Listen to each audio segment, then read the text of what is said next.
নাতিটারে একখানে ভালো জায়গায় বিয়া শাদি দিতে চাইছিলাম, এটা হইতেছে না।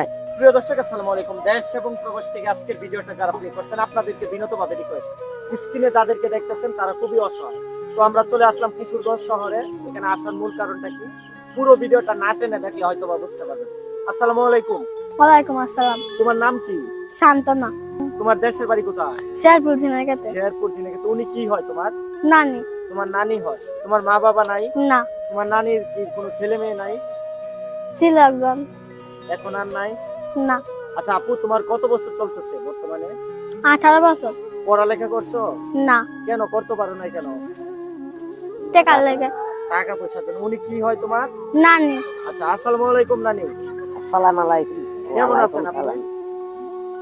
বাবা রে, এইরকমই তো গরিব মানুষ আমরা, নাতিটারে লেখাপড়া করাতে পাই না।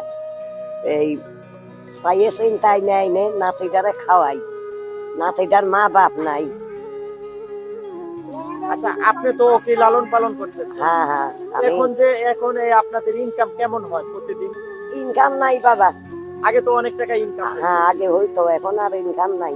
তো আগে যে ইনকাম করতেন ওই টাকাগুলো কি জমান নাই? না না, ওইটা তো খাইছি, পেটে চলে না। এখন তো বর্তমানে নিত্যপণ্যের যে দাম, ইনকাম মনে করেন 200 টাকা করলে 500 টাকা খরচ। হ্যাঁ যেহেতু দুইজন আপনারা মানুষ, এই রুমে কি আপনারা থাকে? হ্যাঁ হ্যাঁ, এই রুমেই আপনাদের থাকি। দেশের বাড়িটা কোথায়? শেরপুর ঝিনাইগাতে। আচ্ছা নানি, আপনার ছেলে মেয়ে কয়জন ছিল? আমার একটাই ছেলে আর একটাই মেয়ে ছিল। মেয়েটা নাই, মেয়েটা মারা গেছে। আচ্ছা, এখন এটা কি মেয়ের ঘরে নাতি। আচ্ছা, তো ও কি এখন ইনকাম করতে পারে না? না, ও তো পারে না ইনকাম করতে, ও কোনো ইনকামই করে না। আমি চাইয়ে আইনে নাতিটারে পাইলতেছি। তো আজকে আপনারা ক্যামেরার সামনে আসছেন কেন? আইসে বাবা পেটের দুঃখে, অনেক যন্ত্রণা। নাতিটারে পড়ালেখা করাতে পাই না, নাতিটারে একখানে ভালো জায়গায় বিয়া শাদি দিতে চাইছিলাম, এটা হইতেছে না। কারণ এখন তো যৌতুক ছাড়া বিয়ে দেওয়া যায় না না, এখন যৌতুক তো ছাড়া। আপনি চাইতাছেন কোনো ভালো ছেলে যদি আপনার হ্যাঁ, নাতির দায়িত্ব নেয় তাহলে তুলে দিবেন। হ্যাঁ হ্যাঁ, তাহলে আচ্ছা, তুলে দেব। আপনাদের কোনো কন্টাক্ট নাম্বার আছে যে নাম্বারে ফোন দিলে আপনাদের সাথে যোগাযোগ করতে পারবে? হ্যাঁ আছে। আচ্ছা, আপনি যে আপনার নাতির যে দায়ভারটা বহন করতেছেন, আপনার ছেলে কি আপনার নাতিকে ইনকাম করে খাওয়ায় না? না না, সে তো বউলিয়ে চলেই গেছে, আপনাকেও খাওয়ায়? আমারেও জিগায় না বাবা, আমারেও খাওয়ান দেয় তো না। ওরে কি বাসায় রেখে চলে যান? না, ওরে বাসায় রেখে কেমনি চলে যাবো? জোয়ান মেয়ে একটা, দেশের নীতি ভালো না, উভাও ভালো না। এখন নাতিটার জোয়ান নাতিদের রাইকে কেমনে চলে যাবো, তাও যাতে পাই না। তো আপনি তো মানুষের কাছে হাত পেতে কয় টাকায় বা ইনকাম করেন? এই টাকা দিয়ে তো দুজনের পেট চলে না, এই টাকা দিয়ে কেমনে চলবে বাবা? চাইয়ে চিনতে খাই, কারো দয়া লাগলে 10 টাকা দেয়, কারো না লাগলে না দেয়। তো আপনাদের দলে এখানে কতজন মানুষ আছে? আছেই তো অনেক, কয়েকজন। তো আপনার দেশের বাড়ি অরিজিনাল কোথায়? শেরপুর। শেরপুর থেকে এখন বর্তমানে আপনারা কিশোরগঞ্জে আছেন। হ্যাঁ হ্যাঁ। তো এই যে এত ঠান্ডার ভিতরে আমরা দেখতেছি একটা ছোট্ট ঘরে থাকেন, এখানে তো কোনো দেখা যায় খাতা কিংবা কোনো বালিশও নাই। তো কিভাবে আপনারা দিন পার করেন? কি করবো বাবা, আল্লাহ কোনো ভাবে দিন লিখতেছে, দুঃখে দুঃখে, দুঃখ সুখে বাবা আল্লাহ দিনটা চলতেছে। তো প্রিয় দর্শক, আজকের ভিডিওটা যেই যেখান থেকে দেখতেছেন আপনাদেরকে বিনীতভাবে রিকোয়েস্ট, ভাইরাল অমর টিভি ইউটিউব চ্যানেল এবং ফেসবুক পেজ থেকে যদি ভিডিওটা দেখে দেখেন প্রচুর পরিমাণে শেয়ার করে দিবেন। কারণ তাদের আর্থিক অবস্থাটা এতটাই খারাপ যেটা কিনা আপনাদেরকে বলে বোঝানো যাবে না।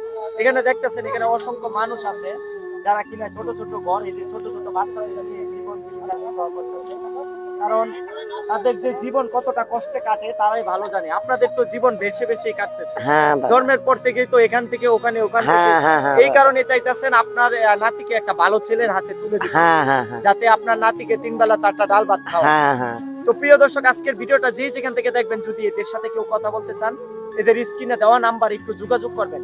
কারণ ওরা আর বেদে সাম্রাজ্যে থাকতে চায় না, ওরা সাধারণ মানুষ যেভাবে থাকে ঠিক সেম ভাবে তারা বাঁচতে চায়। কারণ অলরেডি এই নানিটার অনেক বয়স হয়ে গেছে, তিনি চায় ওনার নাতিকে একটা ভালো ছেলের হাতে তুলে দিতে। তো নানি, কেমন ছেলে আপনি চাইতেছেন আপনার নাতির জন্য? বাবারে চাইছিলাম নাতির জন্য, যে নাতির যত দিতে পারে সেইরকম ছেলে পাই, তার হাতে তুলে দিতে পাই, নাতিটা আমার সুখের জীবনটা যায়। তো ছেলে যদি রিক্সা চালায় কিংবা ভ্যান চালায়, কিংবা প্রবাসে থাকে, ওই লোকের যদি 2টা 3টা বাচ্চা থাকে, এরকম ছেলের হাতে কি দিবেন? এইরকম লোকে যদি বিয়া করে আমার নাতিরে, আর যদি একটু সুখে রাখে, 3 বেলা 4টা খাওয়া পোশাক দেয়, তার হাতেই আমি তুলে দিতে চাই। তো প্রিয় দর্শক, আজকের ভিডিওটা যে যেখান থেকে দেখতেছেন ভাইরাল অমর টিভি ইউটিউব চ্যানেল এবং ফেসবুক পেজে একটা লাইক, একটা কমেন্ট করবেন। যদি কেউ আপনার জীবনের গল্প বলতে চান আমাদের সাথে যোগাযোগ করবেন 01779278946। সবাই ভালো থাকবেন, সুস্থ থাকবেন। স্ক্রিনে দেওয়া নাম্বারে যোগাযোগ করবেন। যদি আপনাদের ভালো লাগে এই মেয়েটার দায়িত্ব নেবেন, কারণ টাকা পয়সা এই দুনিয়াতে অর্জন করছি, আমরা এই দুনিয়াতে রেখে যাব। যদি এই অসহায় বোনটার পাশে আপনারা দাঁড়ান, হয়তো বা মৃত্যুর আগ পর্যন্ত তারা আপনাদের জন্য দোয়া করবে। সবাই ভালো থাকবেন, সুস্থ থাকবেন। ভালো থেকো বাংলাদেশ। আল্লাহ হাফেজ।